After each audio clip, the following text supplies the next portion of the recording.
community education provides a very distinctive women-centred and holistic environment for the development and delivery of education and training. One of the key features, I suppose, is that it is delivered at times to suit the caring roles of women, and in so far as resources will allow, it is supported by childcare and transport provision. In my opinion, women's community education has a very important impact at 4 key levels.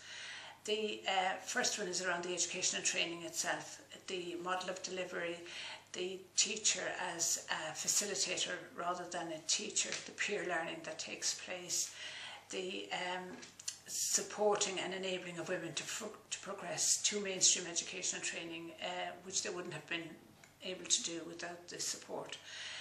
The second level is around women's health and well-being.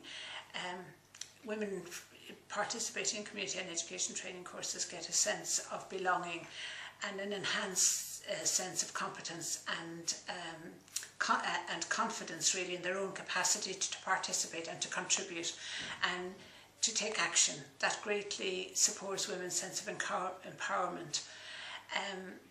The women's community education facilitates women to access support and information on a wide range of other issues, I suppose, of concern to them. For example, health issues, the housing rights and entitlements, information regarding services supporting domestic violence, for example.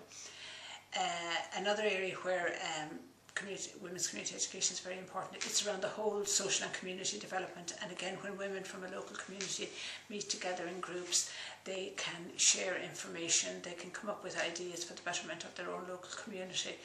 And I think we have seen here in Longford where women who have participated in the women's community education are very involved in the local partnership company, in the community and voluntary forum, in the local women's manifesto group.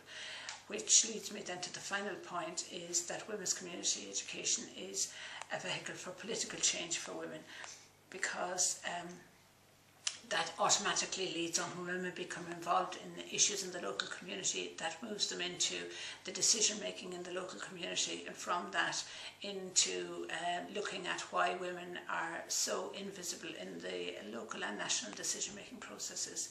So women's community education is of key importance in achieving women's equality.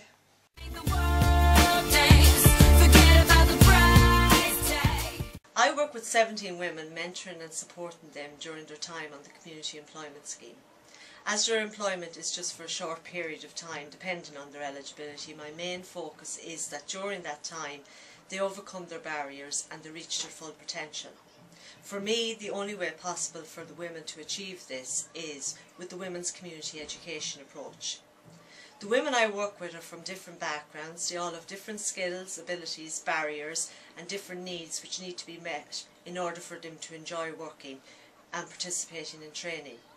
It also aids them to grow within themselves, and in turn it develops their families and their communities.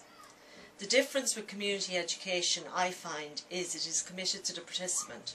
It promotes personalised learning and flexibility with learning groups.